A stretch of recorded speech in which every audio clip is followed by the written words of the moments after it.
بچه ها سر ادیت این ویدیو فهمیدم میکروفونمون مشکل داشته. یعنی علی سورنا رو گرفتیم سالم بوده، بیکات اومدیم بگیریم یه نویز خیلی عجیب غریب انداخته. من خودم جزو کسایی هم که اذیت میشم بشینم نگاه کنم. اگه دیدید نگاه کردن این ویدیو داره اذیتتون میکنه خواهشم برید بیرون.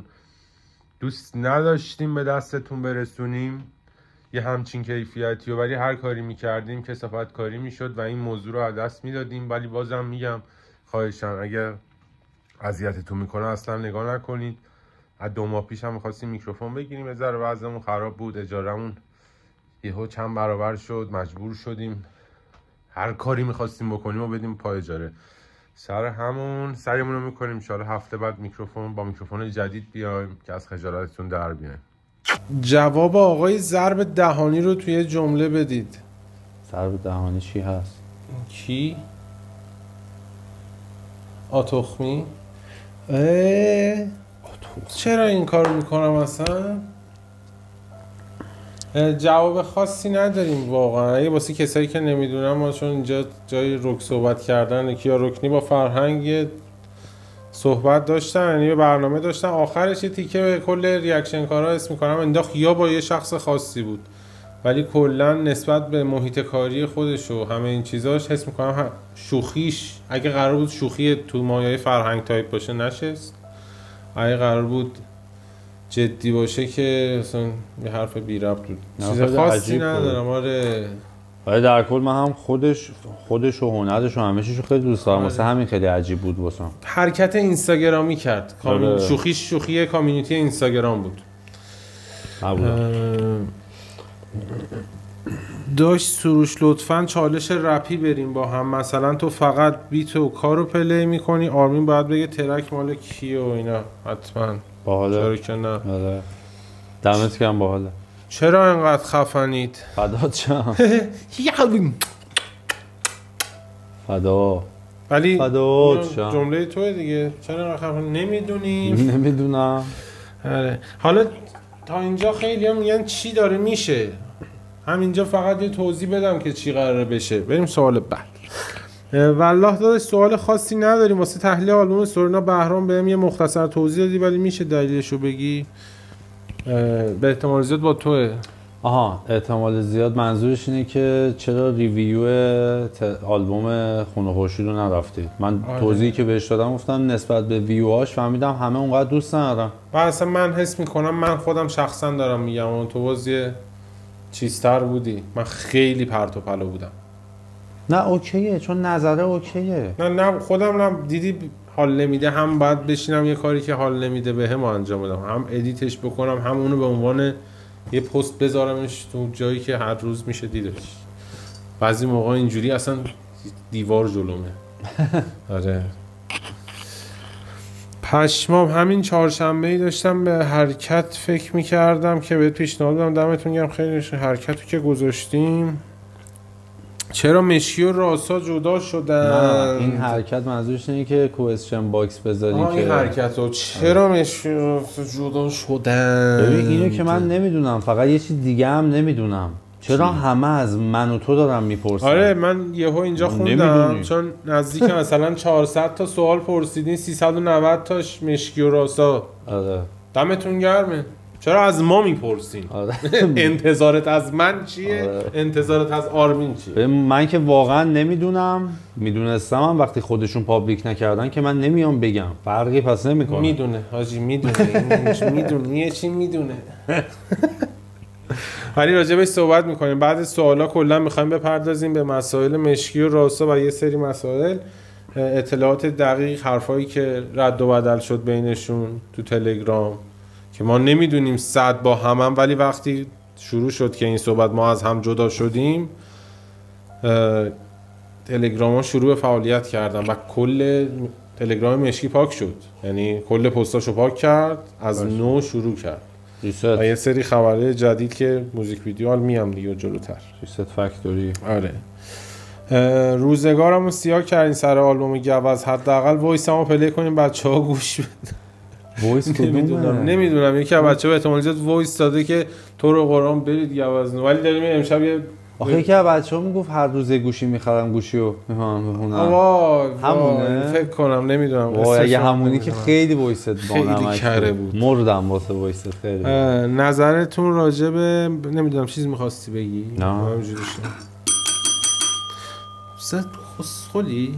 نظرتون راجع به مسیر رپی پوتک از اولین آلبومی که سال 86 بود تا الان چیه؟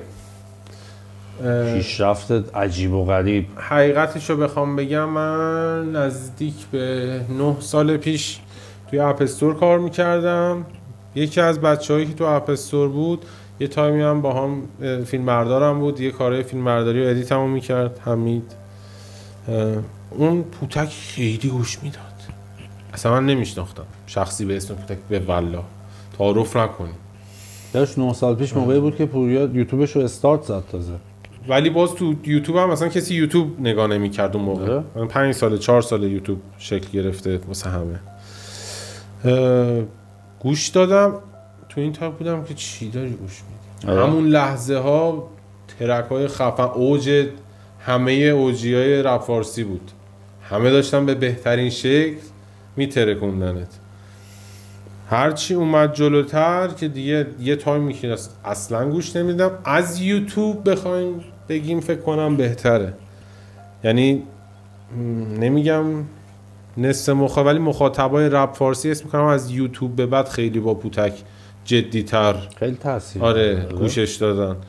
از تایم یوتیوب به این ورش 180 درجه تغییر، خیلی پیشرفت کرد. یکی از دلیلاش وصل شدن به کسایی که حرفه‌ای دارن کار میکنن. الکونویز خیلی خفنه. حالا اتفاقای با کچی و اینا رو بذاریم کنار، ولی اون وسط ارتباطات یه کاری کرد کیفیت بیاد بالاتر. خود پوتک هم پتانسیلش رو داشت. همون تایم طولانی که با کچی اینا با هم یه جا زندگی میکردن، با هم ترک بستن، ویدیو دادن، نمیدونم 1000 تا کار کردن، اصلا تو رد پای کچی رو تو ورسای پوتک کامل حس می‌کردی. دقیقاً. و پیشرفت پوتک من خودم خیلی میگم تاثیر داده. مشکی با راستا دیگه قرار نیست کار کنه، نمیدونم جوری که خودشون نوشتن. نه من نوشته جلوتر بهش میپردازیم. و تو راست میگین دوست عزیزمون ندیده هنوز، من چون اسکرین شات دارم. و بازم دوست ایمون رو اذیت کنید تو کامنت ها، چون اطلاعات این چیزا رو خیلی سریع دوست ای بلنه. خب نظرتون راجع به تموم شدن همکاری مشکی راستا چیه؟ یه بار دیگه فیت رامی تجنگی با ویناک به نظرتون مسخره نیست؟ من حرفامو تو چیز زدم به صورت جدی گفتیم دیگه. آره بنظرم که نه مسخره نیست. نه آماده یعنی چیز بودم شنیدم. از قبلش به آرمین میگفتم همون حرفی که بعدش زدم، تقریبا حرفام همون چیزی بود که از موقع خبر بهت گفتم. حس میکردم میکس اصلا میکس نشن، نه اینکه بگم میکس خوبی نشن، جفت طرف خوبن. آره من چه میدونم، شکلات با ماکارونی نمیخورم، ماکارونی خیلی خفنه، شکلات هم خیلی خفنه. ببین من احساس میکنم قاطی میشه یه ذره عجله کردم. میشد مثلا چند تا کار تولید بکنن یا روی یه دونه کار خیلی زمان بذارن، چون من میگم داشت تلفیق و آرتیست باشی در میاری، ولی خب شاید لازم بود رامین هم یه سری جاها از اون تایپی که میخونه یه زده. چی من همیشه مثلا اینه تلفیق چی با چی. ببین هنر خیلی بازه واقعا، جا میده بهت. آره. جا میده بهت که بتونی در بیاری. یه تلفیق خیلی سخت تره، یه تلفیق آسون تره، ولی جا هست همیشه. نمیدونم اصلا اینو متوجه. مثلا میدونی واسه هم در حد رپ و نو هست، رپ و نوه رو بیایم با هم تلفیق کنیم. میشه داداش، میشه، معلومه میشه. ولی آیا اون مخاطبه واقعا اون چیزی که میخواد رو دریافت میکنه؟ اونجا گفتم دیگه مخاطبه تجنگی آره، ولی مخاطبه رپ فارسی نه. خیلی دوستتون دارم، قلب و عروقید. فقط چرا آلبوم گوز رو ادامه نمیدید؟ با شما گوش پشمام میریزه حاجی. فقط مشکی راستا چی شد آلبوم گوز چی شد، مشکی راستا چی شد آلبوم گوز. و ما این دو تا اتفاق، یعنی اونا که به ما ربطی نداره، مشکی و راستا خودشون باید داستانی بکنن، گوز تموم شه کارتون با ما تمومه. آره چی جوریه؟ آره و وایسی مریض ترک بده را دیگه قفلی میزنن بخور مادر سگ. تو گفتی مادر سگ صداش داد من. مادر اول از همه این که با شما فقط کیف میده ریاکت دیدن. سوالم هم اینه که از بند فکر کنم بند از شنبه ریاکت نمیدین اگه اشتباه نکنم، افتاده اون زیر. از شنبه هم بند کوروشه. کوروش آره. کار جدید بدن میریم، چون حس میکنم خیلی وقت از شنبه کار نداده. آخرین کارشون 1-2 سال پیش باید باشه. من خودم فن بچه‌هام از تو پیجاشون میبینم. من این اصلا در جریان. آره من میدونی واقعا دخول زدم تو اطلاعات شخصیشون. جدی میگم. آره اوجی فن قدیمی. از میدونم از مثلا 13-14 سالگی به بعدشون چه اتفاقی افتاده تا الان. زندگی نامه 3 نفر از آره بعد اصلا به هم نمیاد. دقیقا همون تایپ اون امنیت گیم نت 40 سال انیمه. آره اصلا نیست. چرا اینجا؟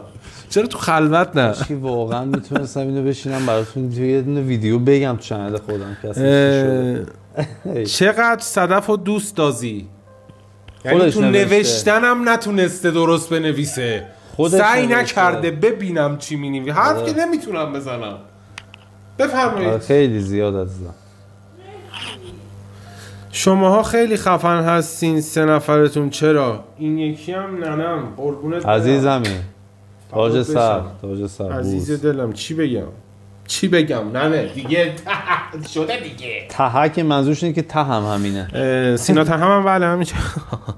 جفتتون در حد لالیگا فدایی دارید به مولا. فدات بوس. میرید بوس. بده یه قاچ. ببین عشق من فقط گفتم سوال بپرسید. قربونتون برم. فقط دارن لاف میدم. بچه‌ها اصلا سوالی ندادم مثل اینکه. هشتگ اسپینر آرمین رو بهش برگردونید. این کار آتریسا داره تو سرویس. خانم ای بی پلنه. چرا صدف رو داخل یه سری از ویدیوهای آنتی رپ تیوی نمیارین؟ بریم سوال بعد. الان خیلی بی ادبه. من جواب خاصی ندارم. ما با هم مشکل داریم. یه سری مشکلات درون تیمی هست، ما نمیتونیم جلو دوربین بیاریمش بچه‌ها. مرسی. مثلا دیدیم که قبل از چیز حاشیه درست کنیم، حاشیه چنل‌های بعدیمون. مرسی. چطوره؟ خوبه. بس کن اونو. هر یه باری که بهم انرژی بده دانگ دانگ دانگ دانگ. کامل. بریم سوال قبلی. چرا جواب نمیدی؟ چرا سکوت که آرمینا صرف نگاه کن هیچ چی نمیگه. زبونشو کرده تو دهانش. جاش باشه میاریم صدف هم تو ویدیوامون. یعنی داری میگی صدف خودشو داره نخود هر آش میکنه. عجب خریه. بچه من خوراکم این حرکت. ایشالله در برنامه‌های عادی متوجهش میشید. اینو من مدیر برنامه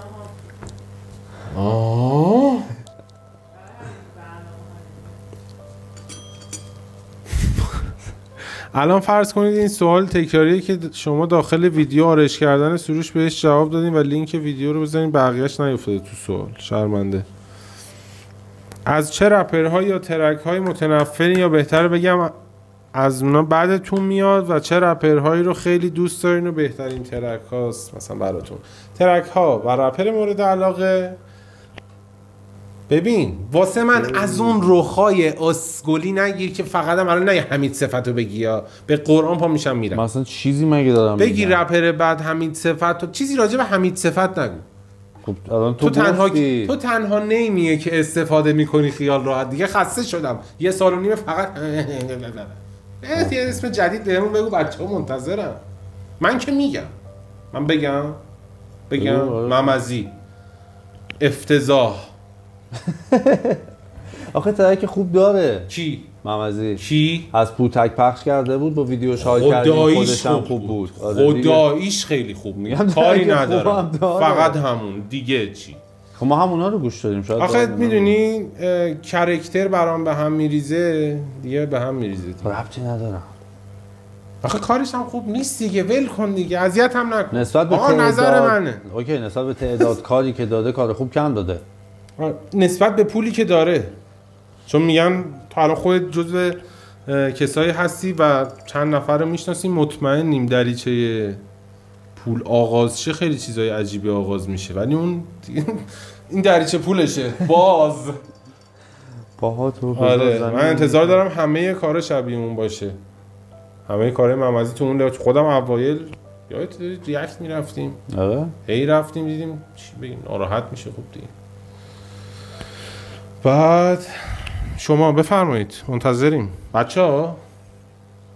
عشق و کمک. آخه داشت رپر بعد اینایی که گوش میدیم همشون باحالن، کسی نبود گوش ندادیم بگیم بده. بعد بخوام بگم باش واقعا کسی که هر دفعه کار میده من هیچ ازش نمیفهمم بازم همین صفته. خود دیگه کار نمیده، ما الان سریال مذهبی بازی میکنه. رپر بد دیگه خب بچه‌ها همه ما الان یه بازیگر بدیه. همه تو ژانر خودشون شد. خوبن، مثلا دورچی تو ژانر خودش، تلخون تو ژانر خودش، متین فتاحی تو ژانر خودش.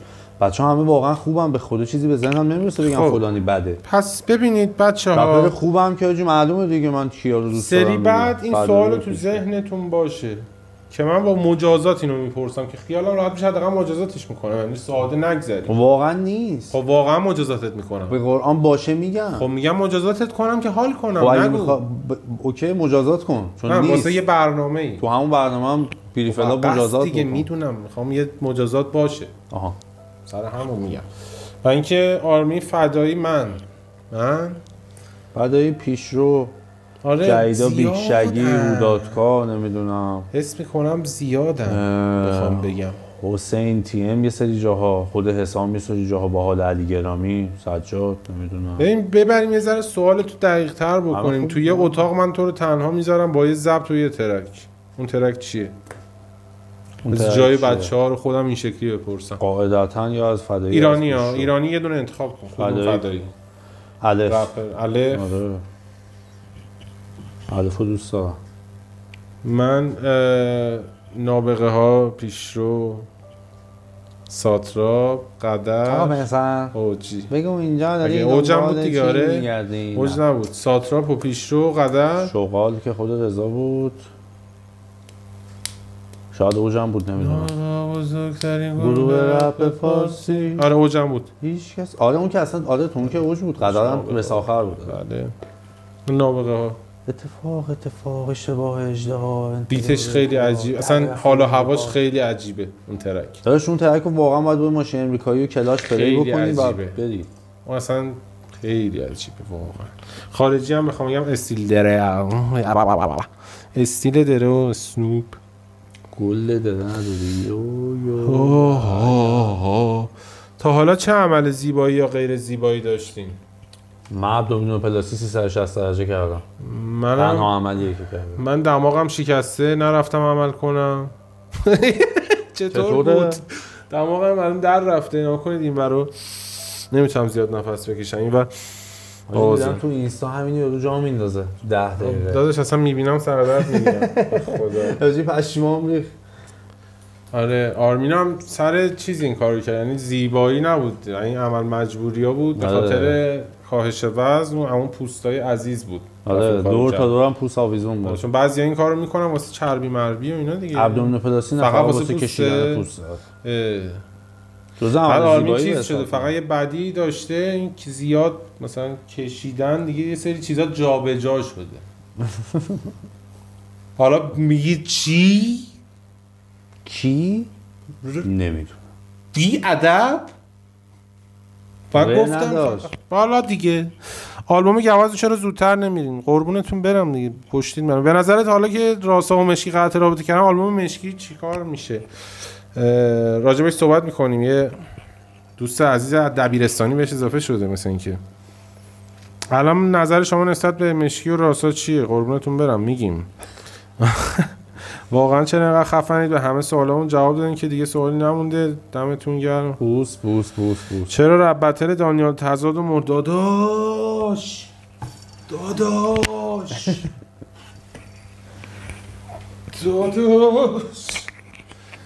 چون خیلی یه تایمی چنلمون شده بود مشکی، همه تو کامنت ها یه سری از بچه‌ها که قدیم با همون بودن و کسایی که فن بقیه آرتیستا هستن ناراحت شده بودن چرا این شکلی فقط دارید برای ویو این کارو میکنید. و ما واقعا این کارو نمی‌کردیم. یعنی جفتمون تا یه تعداد کامنت می‌بینیم اذیت میشیم. دوست داریم به حرفتون گوش کنیم واقعا.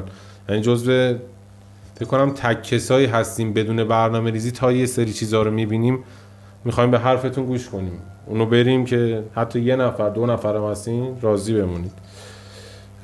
ولی به خاطر همین دیگه. چطور بود؟ خوبه؟ خوب پیچوندم. آره. اولین هدفونتون بعد از درآمد خفن، اولین هدفتون هدفون رو بگو. حتی تو بگو من برم. اگه داری میری زیر آبز بی زحمت سیگز فنز همش تو همین خطه. با من ندارم بهش بگو نکنه این کارو. چی میخواستی دیگه؟ آبز آبزی میگی. باید کاور بیاریم. بیا. مرسی عزیزم. گرفت نکن جلو دوربین دیگه. اولین هدفمون من خودم چیزی که تو ذهنم الان میاد سیستم استریم خفن. نه که سیستم چیز خفنی باشه، نه بتونم یه اتاق گیمینگ خفن درست بکنم، سیستم استریم داشته باشم، 24 با هم باشیم. خیلی بلند مدته. خیلی که منظورم چیز الان نیست. هدف الانت شاید نباشه. هدف الان منظورش شاید مثلا شاید هم این شکلی بگه. این شکلی بگو. هدف بعدی هم اسم میکنم. ببین هدف بعدی که من هدف یکم اصلا کپکاتمون رو پریمیوم کنیم.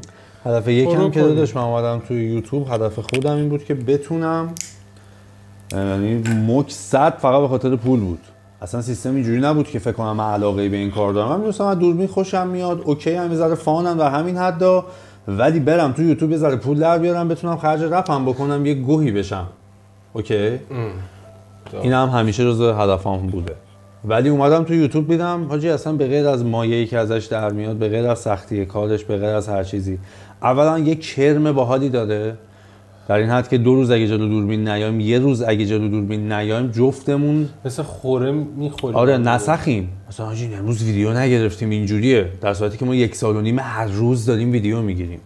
بعد به غیر از اون هم چقدر گفتم به غیر از اون اومدم توش دیدم چقدر دوست دارم. چقدر باحاله. عشقی که از طرف شماها داده میشه. کامیونیتیش خیلی صافت‌تر از اینستا. کامیونیتیش خیلی صافت‌تره. 1 سال یه ذره این شکلی شده تا مثلا 1-2 سال پیش چند نفر بودن مختص اونا بود کامنت های بد.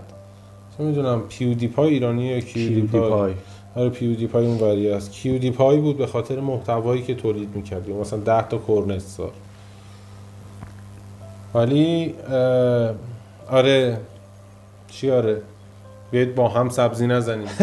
از یه روزی دیگه نزنیم. بیاید دست برادری به هم بدیم. گفتم کامیونیتی یوتیوب خیلی تمیزتر و صافتر از این خیلی. چون من اینستا کار میکردم خودم قبلا. من اینستامو پاک کردم سر کاری که داشتم، کاری که زندگیمو نجات داد. اصلا یه چیزی بهم نشون داد که با همه چی فرق داشت. ولی سر کامیونیتی کثیف، سر اون ماهان تیموری عوضی، خیلی آدم چرکیه. آجی خیلی چرکه. دبه. آره پاک کردم اینستامو. فقط تمرکزمو، یعنی ذهنیتم با یوتیوب رشد کرد. 1.5 سال هیچی نداشتم، یوتیوب نگاه کردم فقط. فقط می‌خواستم بفهمم چیه داستان. چیکار می‌کنن این دو؟ آره. و خیلی خوشم میاد. خیلی یعنی ذوق میکنم اینجوری ارتباط دارید میگیرید با همون. مثلا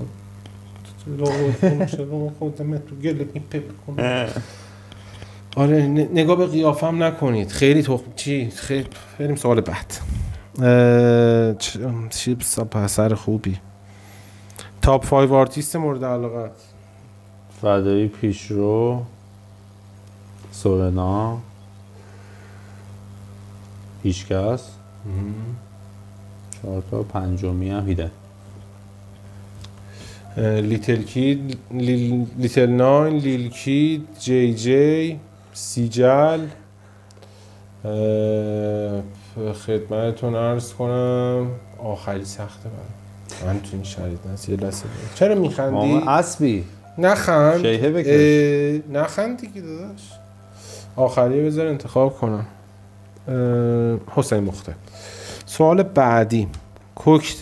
کوکتل رو کی میرین؟ آره یه بنده خدایی تو گفته دایرکت هست، یه ترکی واسه یه بنده خدایی اسمش به خدا یادم نمیاد، شرمنده خیلی وقت داره میگه، بعدم نیست. اوکی قضیه مشکی راسا چیه؟ خدا میدونه. لگت خدا میکنه. نظرت راجع به یاس و حسین که تو بیکات قبلی راجع به صحبت کردیم آره، که نیست خوب کجایی؟ حسینو که تو بیکات قبلی گفتیم. یاس هم همینه یاس هم فقط یه سری چیزا میبینیم که خیالمون آره. راحت تره. دوبار تو استودیو میبینیمش. آره بغل شروین دیدیمش دوبار. حضور داره تو آره. جایی که بغل صدا سوئل ضبط دیدیمش، بغل شروین دیدیمش، یه ذره راحت تر هضمش. نظرمون که داشت جفتشون خیلی خفنن، خیلی کمکارن. آره دیگه نمیدونم دیگه برنامه‌اش یاس برای لجند شدن چیه. آره از یاد که هیچ وقت نمیره، اصلا هر خودش هم بخواد این کارو بکنه نمیره، چون با چیزی که اصلا اومد بالا انقدر مردمی بود، یعنی برندینگش انقدر تو مردم بود، هیچ وقت از یاد انگار یاس علی دایی رپراست. آره خیلی مثال محبوبه. خفنی زدی، خیلی مثال خفنی زدی. خیلی محبوبه. منم گربه کندیم. گربه کندیم. آره شخصیت عزیز. سوال که ندارم، فقط خواستم بگم مشی و راستا دیگه همکاری نمیکنن از دیشب، فهمیدم نمیدونم چرا ولی خیلی زیاد 3 نقطه بقیه رفته زیر. مرسی. آره بیایید ادامه آلبوم گوزن رو برید، حوصله‌مون پکید به زودی. آره اگه ازتون بپرسن تا آخر عمر یه آهنگ فقط باید گوش کنید اون آهنگ چیه، لطفاً هر 3 جواب بدین. تو که گفتی الف، منم گفتم صدف. تنها آهنگی که تا آخر عمر میخوای گوش بدید مثلا فکر کن تو این شرایطی یه آهنگ بگو. بانکر بالتزار. دوباره زد تو کن باورت نشه منم اگه اونجوری ازم میپرسیدیش تو همین مایا خارجی هم خودم گفتم یه دونه خارجی بگو. آره همین که صادف گفت اسمشون نمیتونم بگم. بالتازار گوش میدم بچه‌ها، باز لایتر بالتازار. اینا بعد میفرستم تو ادیت بذار چون ترک خیلی خفنه. چیه یه بار دیگه اسمش موقعه بانکر اسمشو نمیدونم. بانکر با بایت وای وات بگو دیگه. درست گفتم دیگه. بالتزار پروفسور بالتزار قدیم بود. بالتزار باشه ممنون مرسی در تو خدافظ. باشه نمیخوای خانم نه. نظر راجع مشی و راستا فقط همون سروش بیکات چیه؟ اینه میان بدون کات میریم. نظرتون درباره جدایی راستا وای ریاکت کنید محسن چاوشی یا حسن. کپی رایت محسن چاوشی. نه اصلا چرا یه محسن چاوشی؟ چند سالتونه؟ بچه کجایی؟ محسن اومد. عجب چند سالتونه؟ بچه کجایید؟ یه بیوگرافی از خودتون بدید. بسم الله الرحمن الرحیم هستم. آره آخیش. خب بریم سوال بعدی.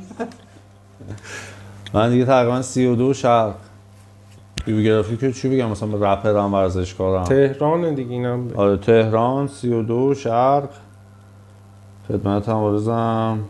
رپ زیاد، ماشین امریکایی، ورزش، همین دیگه. بسته دیگه. 45 سالمه. مرسی. دارک شوخی های قدیمی. 29 که الحمدلله چند ماه دیگه با دولوپ هم برم 30. آره 2 ماه دیگه تولدشه. 2 ماه؟ نه بابا 2 ماه چیه؟ بریم پس. منم که همین حدودام دیگه با همین هستیم. یه سری چیزا گفتیم آخر راجبش. من خیلی طولانی یه برنامه راجب بیوگرافیمون باید بگیم اون شکلی. آره اون بعد خیلی برنامه طولانیه. دلتون به حال من میسوزه گریه میکنید، آرمینم میگیرن. آره چون آرمین دزد بوده.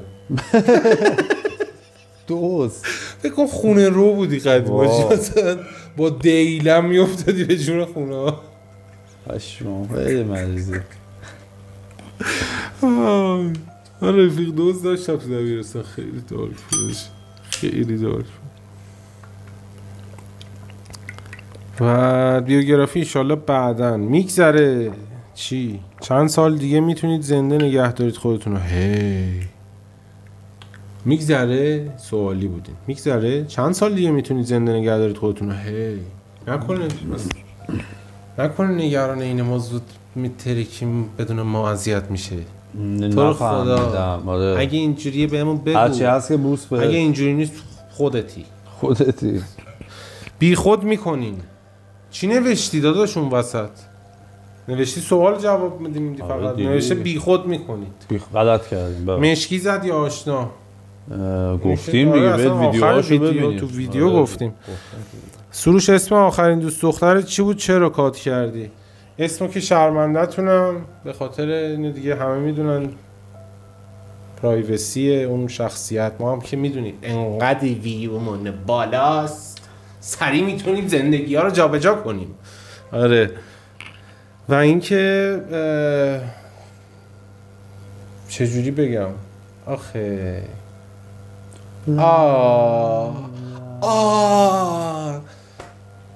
نمیشد. من تو شرایط ادامه نبودم. من ببخشید من گند زدم دوستانه بدم زدم. نه زر میزنم به خاطر پول. بی خود میکنین. یه بار دیگه گفتم بخونم حواست باشه. ببینم سوالا. والله داده سوال خواستم چرا همه رو خوندیم. ترپ یا دیریل؟ ترپ یا دیریل خیلی معلومه دیگه. چرا داری فکر ترپ میکنی؟ نمیشه با یکی از رپرها مصاحبه بگیریم؟ چرا به زودی؟ آقا چرا دروغ میگی؟ میگیریم. من میگم این یه چیزایی میدونه به من نمیگه دیگه. داره به قرآن تلافی اینتروها رو در میاره. شما اینتروها هیچی بهش نمیگم. ریاکت واقعی آرمین هم تو ریاکشن هم تو اینترو داره انتقام میگیره. بعد اطلاعات عظیمی رو داره ازم دور میکنه. نه خب واقعا پلن اون بوده. آره. بیکات به اونجایی برسه که آرتیست بیاد توش. دقیقاً. و خیلی دوست داریم اولین آرتیست سورپرایزتون کنه. آره پشم ریزون. آره. یا میشه یا نمیشه. یعنی در هر دو صورت سوسیس میدین دستتون اما اصلا آره در هر دو صورت حال میکنید. من مثل سگ تلاشمو کردم چه شد چه نشد. آره دیگه تموم شده. تمام. آره فعلا تا اینجا 3-4 ساعت اینا رو پرسیده بودیم. بیشتر شد. میشه حالا راجع به مشکی و راسای توضیح بدیم؟ توضیح که داداش من چیزی نمیدونم. من تنها چیزی که میدونم اینی که چند وقت پیش خود مشکی توی لایو برگشت گفتش که آقا شایعه درست نکنید. ترک دادم با راسا تو آلبوم هم هست. ما با پیمان برادری بستیم. به قرآن میگه مثلا چیز نکنید. من نمیتونم اسمشون نیارم. بذارید دست بزنیم دوره هم. چیکار؟ آتریسا داره خبر میرسونه. فقط آرمین رابر دستگیر شد. آرمین رابر چرا؟ نمیدونم. نوشته دیگه. نوشته دستگیر شد. پشما. چرا واقعا؟ خاطر میتینگ پیتینگ چیزی ننوشته. نوشته فقط دستگیر شد. پشما. منم با هم اصلا چون بحث دوام اون ویدیویی که فرستاده از کجاست؟ از چیه؟ حرام نریزه با آرمین چرا دستگیر شد؟ آره مشکی هم داخل یه لایو مثل این که ازش پرسیدن چرا با راسا مشکل خوردی. داخل یه لایوی هست فیلمش. هی چیزی براتون میذارم. گفته تنهایی قشنگتر بودم مثل این که هستش لایو اینجا. خب داستان من خودم دقیق حالا حرف تو قطع کردم. چی داشتی میگفتی؟ من داشتم میگفتم که تنها چیزایی که میدونم اینه که گفته پیمان برادری بستیم با هم ترک دادیم. الان یهو همه چی اینجوری شده. من همینو میدونم. آره. مثلا خودم هم تو این سیستمم که پروموت اسکول داریم میشیم واقعیه. نه خیلی واقعیه. چرا؟ نه اصلا همه چی یه درصدی داره تو ذهنم دیگه. هیچی 100 نیست. وقتی تو یه چیزی و کلیتشو نمیدونی هیچ چیزی 100 نیست. 7-8 تا نظریه تو ذهنته که هر کدوم یه درصدی دارن. اینم جزء مثلا درصدمونه. یه چیز گذاشت نمیدونم دیروز بود اگه اشتباه نکنم. دیروز پیروز. سلام رفقا من هیچ گونه فعالیتی مشکی گذاشته. با هیچ لیبل و گروهی ندارم و همکاری من راسا به پایان رسید. آرزوی موفقیت برای همه بچهای ریشه. یعنی ریشه رکوردز هم اومده بیرون. و اینکه بعد فرداش که فکر کنم میشه امروز یه ذره چیه؟ بودار شد قضیه. چرا؟ آره چیز شد بودار که یهو مشکی گذاشت علی کلم بدخواتو. آره یعنی با کلوم اوکی. مشکی با کلم اوکی.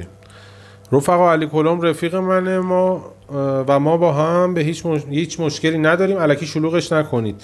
کلم هم از اون ور نوشته و ستون یه سوء تفاهم بود با مشکی که حل شد، ما رفیقیم، مشکلی هم نیست. نمیدونم حالا مشکل چی بود، اصلا کجا شروع شده که اینو نوشتن. من تو تیم ریشه نبودم و نیستم. راسا هم داداشم، چشامو رگ میدم براشو. یعنی هم با مشکی و که هم با راسا، ولی تو ریشه هم نیستم. بازیکن آزاده، رفیق 2 نفر. مشکیو با توف سگ نجس نمیشه آب دریا. این متنای این شکلی. یه دونه خارجی هم گذاشت A loyal person does not abuse secrets during a conflict. Don't let role play. واو. معنیشو نمیتونم بگم، فقط تونستم بخونم. من ریدینگم خوبه، ریدمالم تو معنی عالی تر. بذار ببینم. حس میکنم اینجوریه که رازا رو چه میدونم یه سری سیکرت ها رو بیرون نمیده، قد نقشم بازی کنه که بگه نه من نیستم و فلان. که اینم باز سوال بود. راسا از من نکن a loyal person فلان. راسا نوشته I am loyal. من وفادارم. من اوکی. Unless birthright runs through your veins. خب داداش بزن. ببین یه چیزی تو رگات جریان داره نوشته. بیترایال یعنی چی؟ صدف. بیترایال یعنی چی؟ عمرم بدونم. هیچی بابا. بیترایال خیلی ایرانی گفتم دیگه.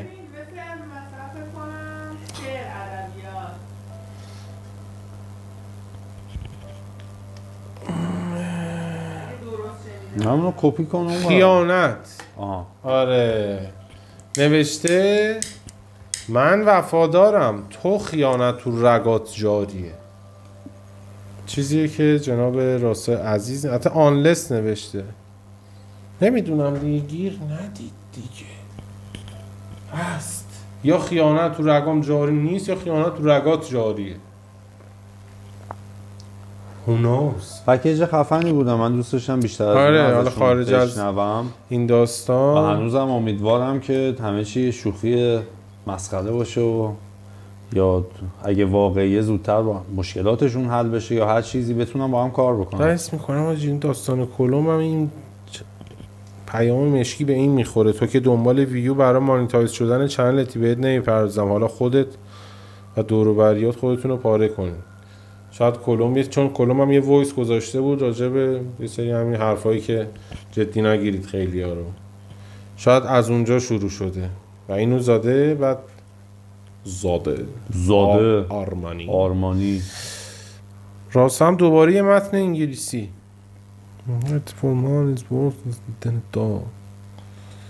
میگه اون کسی که تو رو به خاطر پول میفروشه از سگ کمتره.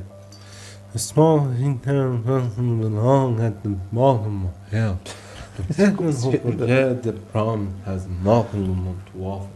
The person who bad dressed. واسه که دعوا تو زمین انگلیس بوده. Deserve nothing less than that. هیچ تو مایه ها این که آخرش میگه اون کسی که خیانت میکنه جزاش مرگه و اون کسی که به خاطر پول یه سری کارا میکنه از سگ کمتره. ولی یه اتفاق جالبی فراموش که نشه به خاطر نمیدونم چه حرفایی زده چه قولایی داده. ولی این وسط با اینکه خود بیس این اتفاق دارکه، ولی جالب شد که مثلا مشکی برگشت به رفیق دوران دبیرستانش. بعد رفیق دوران دبیرستانش اسمش شبیه راسا نیست. 2-3 ماه اسمش چی بود؟ رسام. آره 2-3 ماه پیش با ایسین توی برنامه پرشین رپ ریاکشن اگه اشتباه نکنم دو بود دیگه. پرشین رپ ریاکشن دوباره سهراب گرفته بود توی برنامه اونجا بود و اصلا گفت با مشکی همکلاسی بودیم ما و فلان و بیسار و این اصلا اونجا گفت قضیه رو. بعد فکر کن لفظش اومد 4 ماه 3 ماه بعدش. ببین همون قدر که میدونم پکیج مشکی و راسا خفنه، همون قدم دوست دارم مشکی با همه کار کنه، چون واقعا داشت پرودیوسر به تو لاین میده، پرودیوسر به تو مسیر میده، خط میده. داشت همین جوری که الان ما شاتور تو ددی و راسا الان ترک دارن با هم میزنن، از این بابت خوشحال شدیم. قاعدتا مشکی و بقیه پرودیوسر هم حال میده بهم. آره 100. آره مثلا فکر کن چنان روبیت الکونویز میدونم هیچ ربطی به هم ندارن لحاظ کاری. دهخان داداش، روبیت دهخان، روبیت الکونویز، روبیت خود آتور. بعد گفتی بهش ولی رو خود بیت مهدیار. نه دیگه اون یه شده. نه بعد اصلا فکر کنم آجی تو ایران باشی مثلا مهدی وسط بیت بزنه خودش یه پرونده است. آره مثلا یه بحث جدایی. فکر کنم خودش مثلا یه زومکن میشه. خیلی خلاصه بخوام بگم آجی من با جفتشون خیلی حال میکنم، هم با راسا هم با مشکی. جفتشون خلاقن، جفتشون نشون دادن، حداقل تو اون چند وقتی که با هم بودن نشون دادن اگر توجه بیاد رومون بیشتر میذاریم به اصطلاح humble. you know that. آره اینشون رو دوست داشتم. هم راسا بیتاش خیلی پیشرفت کرد، هم مشکی اکت کردناش جلو دوربین، لیریکاش، فلوهاش، همه چی خیلی جفتشون با هم اصلا سعودی بود همه چی. قبول دارم خودش. امیدوارم جفتشون این جداییه خلالی ایجاد نکنه و 100% هم نباید بکنه و پیشرفت 10 برابری ببینیم تا جایی که این مشکلات اصلا به چشم نیاد دیگه. جفتشون یه حالی از مارکت رپ فارسی بگیرن، این چیزا فقط بشه کاش میتونستیم ادامه بدیم، فقط در همین حد بمونه دیگه، مشکلات به چشم نیاد. اینو دوست دارم. همه تو رپ فارسی حس میکنم حتی بازم داستان اون پشت رو نمیدونیم آجی. الان شاید یه چیزی هم هست ما نمیدونیم، از دید هر طرف بده تا حدی که آره ما که اصلا داداش هیچ وقت اون سری اون داستانی که نمیشه گفت ما اصلا داداش هیچ وقت نمیدونیم دقت بکنی هیچ وقت 100 نظر نمیدم، فقط میگم که من میگم جفتشون ان شاءالله خفن باشن. مثلا خود داستانی هم که واسه شایعه افتاد اگه یاد باشه 2-3 دفعه من گفتم یه سری اتفاقا واسه محمد رضا از الان به بعد میفته پشماش میریزه. منظورم این نیست که راسا جلوی چیزی رو برای مشکی میگیره.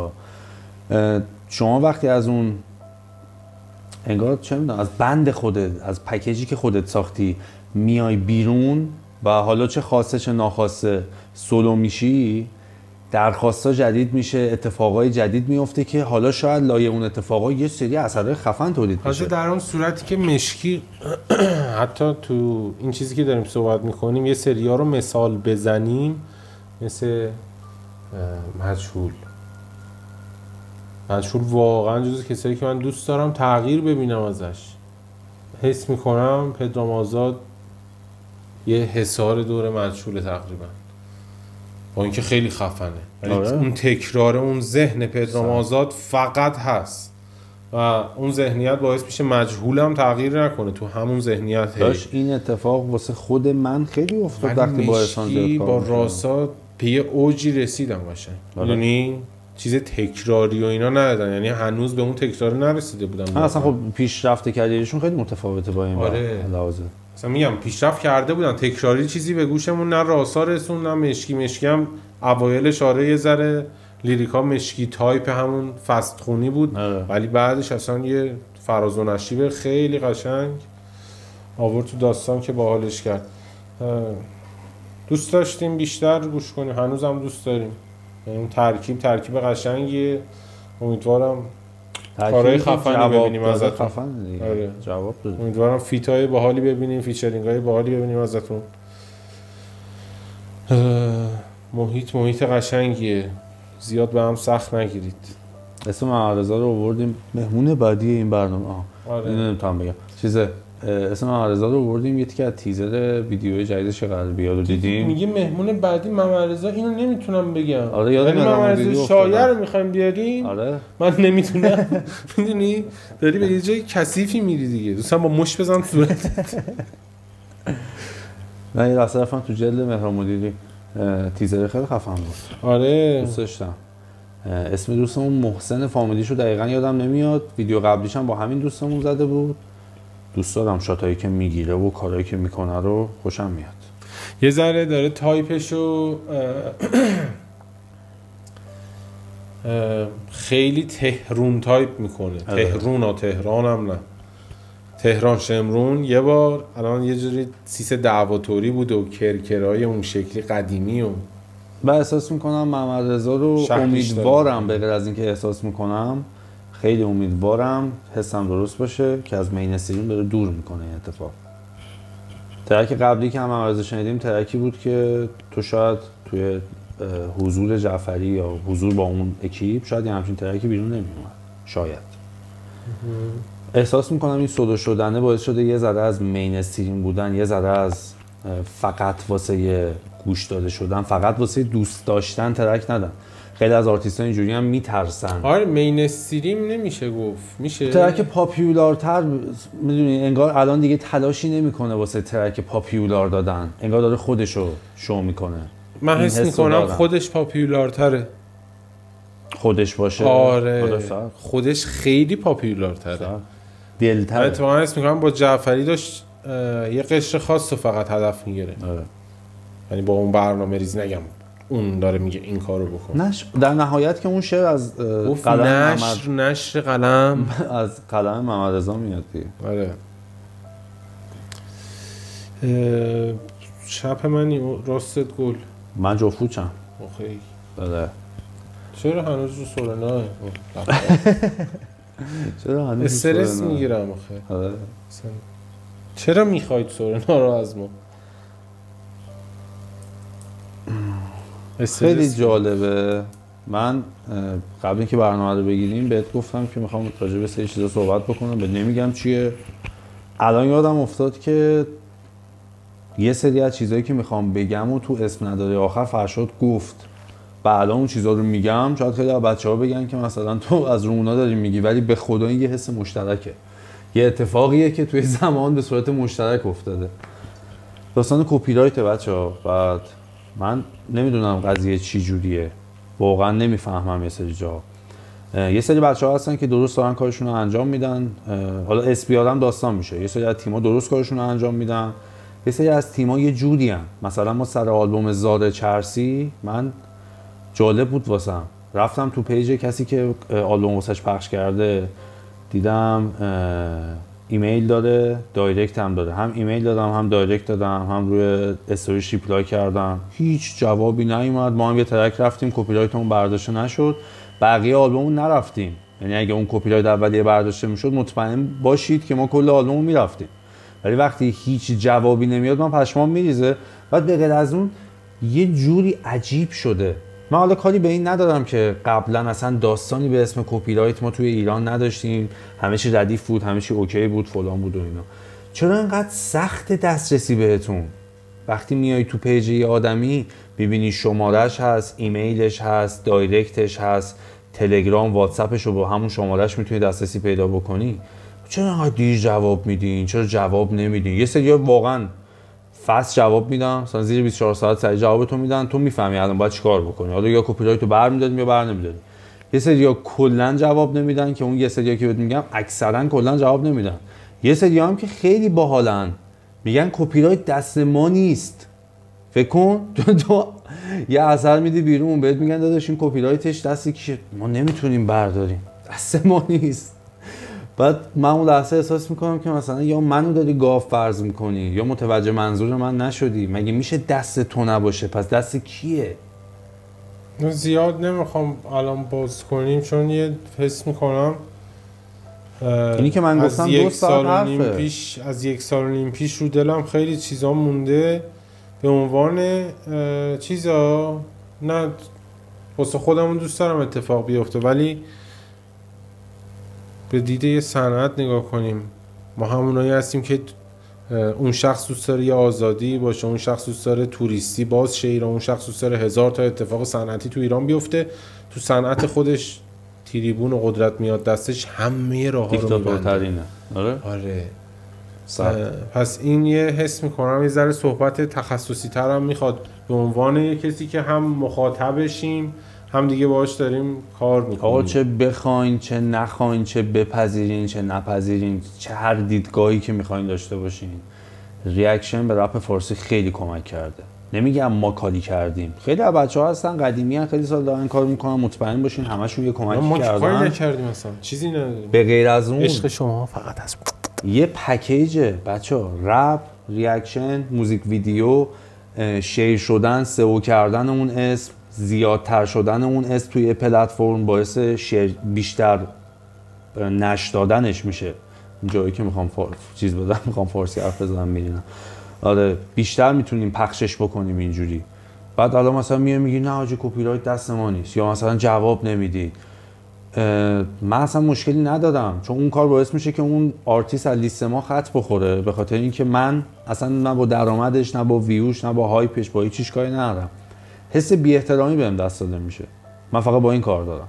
من جای احساس بکنم دارم بهم بی احترامی میکنم، میگه خب رابطه رو کات میکنم دیگه. یعنی ما پیشرو کپی رایت میخوریم یا نه؟ بله. میریم یا نه؟ بله. بذار یه مثال دیگه بزنم. کیو مثال بزنم؟ تا الان هر چی سوئیل چگینی رفتیم یک قرون درآمد ازش درآوردیم. اسم نمیارم ولی دیگه معلومه دیگه، اون کسی که باش کار میکنین دیسپیوتش رو بعد مثلا 25 6 روز برمیداره، مثلا درآمد صفره. آره گل درآمد داره واسه اون. یعنی واقعا صفره، نه اینکه چیزی خاصی نباشه. میریم یا نه؟ بله. سیناسایی با همون سوئیل چگینی رفتیم یا نه این آخر رو؟ خیلی از مشکیا رو خیلی چی همیشه مشکیو با کپی رایت مگه آپلود نکردیم؟ بله. ما اگه دیدمون ویویی بود به اون چیزا نگه می‌داشتیم، فردا می‌ذاشتیم، میدونیم بازم ویو میخوره. آره. یعنی مثلا این سیستم مغرور توری رو میگرفتیم، ما که میدونیم ویو. نه، دوست داریم یه سری چیزا رو همون قدری که عشق گرفتیم از اون مارکت، از اون کامیونیتی، از اون طرف، از اون آرتیست، همون قدم سریع برگردونیم. مثلا مشکی به ما 10 کی ویو میده، 6 کی نوشه جون باد هوا یا نوشه جون مشکی اگه میره تو جیب اون وقت. من که خیلی خوشحال میشم اگه بفهمم میره تو جیب آرتیست. رضا پیشرو نوشه جونش بره تو جیبش. ما حتی از رضا پیشرو جوابم نگرفتیم. تا اون حدی یه برخوردی داشتید اصلا دوست داریم این کارو بکنیم. از یه طرفای جواب میگیریم، اون کسی که حق نشر، اون کسی که نشر میکنه سر میده ما رو سمت منیجر میگه اصلا دست ما نیست. آره. یعنی نمیشه. آقا من راضیم بهم بگه آرتیست میگه نه، به والله تخم آقام نیستم اگه نریم. من اون آرتیست رو دوست دارم، اصلا یه کاری میکنیم من اون آرتیست رو زاویه میگیرم باهاش. اون بی احترامیه که دارم بهت میگم داشت همون جاییه که طرف به جای اینکه راستشو بگه به من یه چیزی میگه که اصلا همون دیگه معنی نداره. بعدش من دیگه همین الان تو برنامه یه ذره سن، اصلا سنی نمیگم از زمان گذشته، ولی یارو داشت میگفت دیگه، میگفت اگه تو سال 83 تا 93 کار کردی دلار از 1000 تومان شده 3 تومن، الان از 3 تومن شده n تومن، 80 تومن. آره به جای 3 برابر 30 برابر شده. اگه تو یه سری تایما زندگی کردی چوسین آشتا نیا. آره من الان 10 سالی که به من گذشته واقعا یه 10 سال عجیب غریب بوده، از 50 سال بوده. یه سری چیزا رو دیدم تو این لول خیلی بی احترامی از یه فوش خار مادر بدتر میشه انگار. فوش خار مادر چون مستقیمه اوکی هم، همون من اوکی هم، با همه چی باید زاویه میگیری، با آرتیست، با فلان، با فلان، با این ور، با اون ور.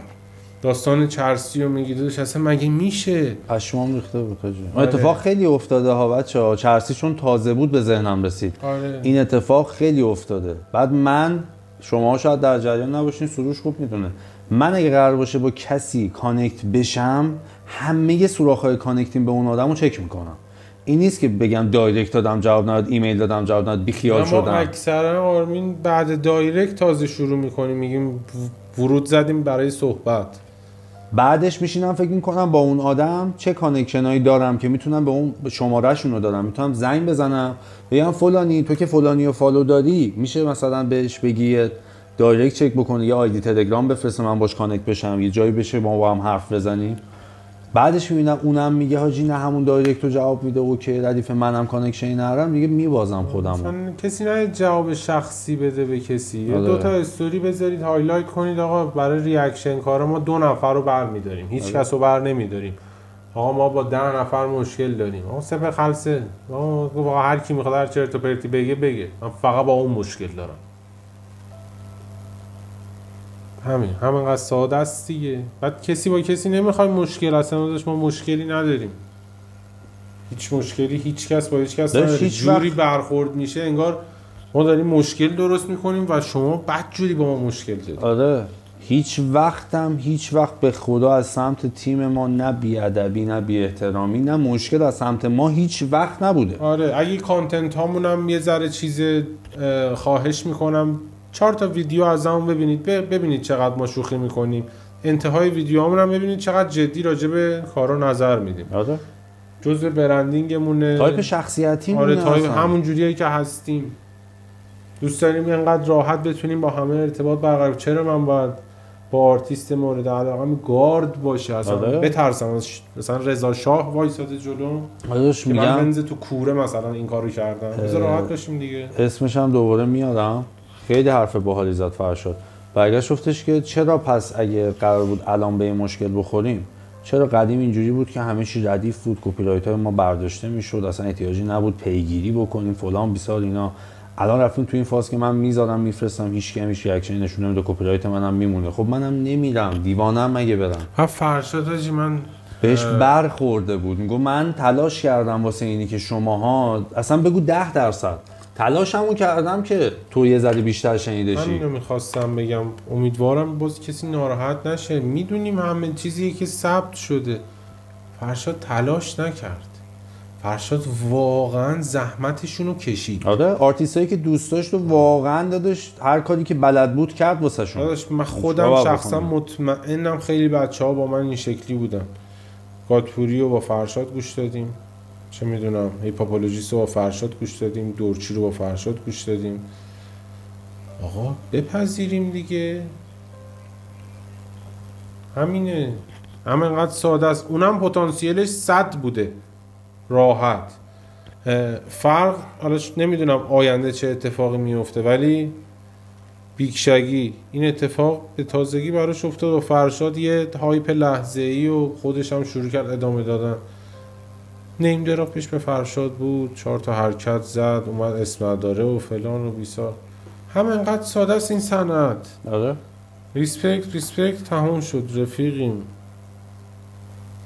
خیلی نرماله، یعنی حتی مشکل هم داری نرماله گفتنش. آره این چیزی که من الان دارم میگم راجع به کپی رایت داداش، بچه‌ها اگه بدونن پشت صحنه رپ فارسی چه مهد کودکیه که بابا اصلا ولم کن، اصلا گفتی دلم یهو جیگرم کباب شد که اون پشت به خاطر یه سری بچه بازی چه اتفاقاییه که نمیفته. چه فیتاییه که بیرون نمیاد، چه بیتاییه که زده نمیشه سر این که من کونم با فلانی کجه، تو سرت با اون کجه، تو با اون تیم تو زاویه‌ای من زاویه رو بفهمن چیز نمیخواد، اصلا علاقه‌ای به گوش دادنش دیگه کسی نداره زیاد. کدر میشه آجی. ولی حس می‌کنم همه جا هست دیگه، همه جا این اتفاق میفته، همه جا پشت صحنه داره کثیف‌کاری، کار خوب. یه ذره کلاً بدیمون اینه تو هر چی هم میخوریم حس میکنیم فرهنگمون نسبت به یه سری چیزا کمه، فرق میکنه فرهنگمون کم نیست. چیزی که داری میگی شدیم این شکلی باشیم. چیزی که داری میگی خیلی عمیقه. رپ فارسی موقعی که از توش یه هزاری در نمیومد این اتفاق بود. یه سری آدما با هم زاویه داشتن، با هم نه فیت میدادن نه بیت میزدن، هیچ کاری نمیکردن با هم دیگه. تیم با تیم بود. میدونی دوست من اگه با تو مشکل دارم، دوست تو هم دشمن منه کماکان، هیچ فرقی نمیکنه. من تو ذهنم این بود که وقتی که پول میاد توی مارکت، یعنی مارکت رپ فارسی تازه نوزاد کوچولویی که داره دست و پا میگیره، تازه داره پلتفرما جا میفته، تازه استریم داره معنیش میاد، تازه داره پول میاد تو بازی، فکر میکردم انقدی بچه‌ها همه باهوش باشن که بدون اگه دست به دست هم بدن، همه با هم دیگه یه کار خفن بکنن، همه بیشتر پول در میاری. اوکی؟ فکر می‌کردم پول تاثیرگذاره، ولی چون اولشه شاید این تاثیر رو 3 سال دیگه بذاره. اگه یکی هم میگه هدف پول نیست، خب این پول رو نگاه میکنیم چون استریم زیاد پول زیاد میاره. مثلا هدف محبوبیت، معروفیت، هرچی هست. اصلا هدف ویو زیاده. ویو زیاد چی میاره؟ پول میاره. پول زیاد میاره. برای همین اون تهیشو داره میگه. آیا همینه دیگه. دقیقاً این اتفاق هست. و مثلا چه میدونم کندریک و دریک اونور از یه کمپانی داره پخش میشه همه چی. با هم دارن همکاری میکنن سر یه همچین مشکل گنده ای. البته بگم بچه‌ها دریک از همون کمپانی شکایت کرد که توی بیف من و کندریک تو طرف کندریک رو گرفتی. کندریک اومد با اون حجم از کندریک بودن یه هفته کپی رایتشو باز گذاشت. آواجی ما نمیدونستیم، میرفتیم وگرنه مثل سگ میرفتیم. آره حاجی میرفتیم، آقای پیشم میگرفتیم و نوش جون بقیه‌اش مالت $1 بیا اینم $1 اما چطوره کندریکو پولدار میکردیم. نه با گفت ویو فیک زدید و نمیدونم، ولی اون خیلی دارک بود حاجی.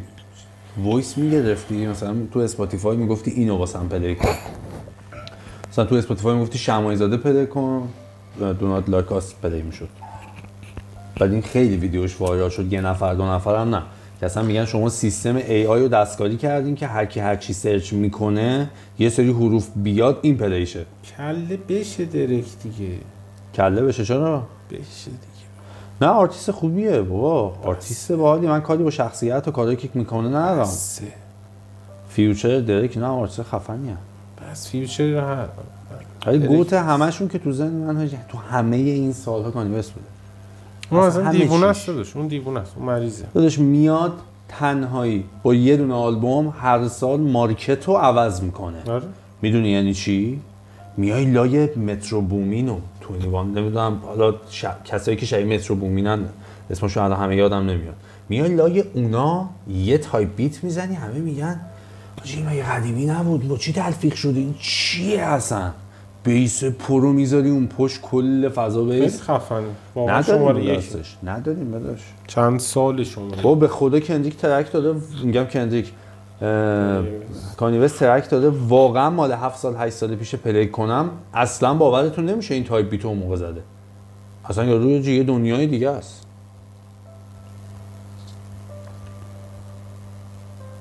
داری با بولت ور میری؟ با بول. نظرت چیه؟ که بریم؟ آره بریم. بریم. بریم.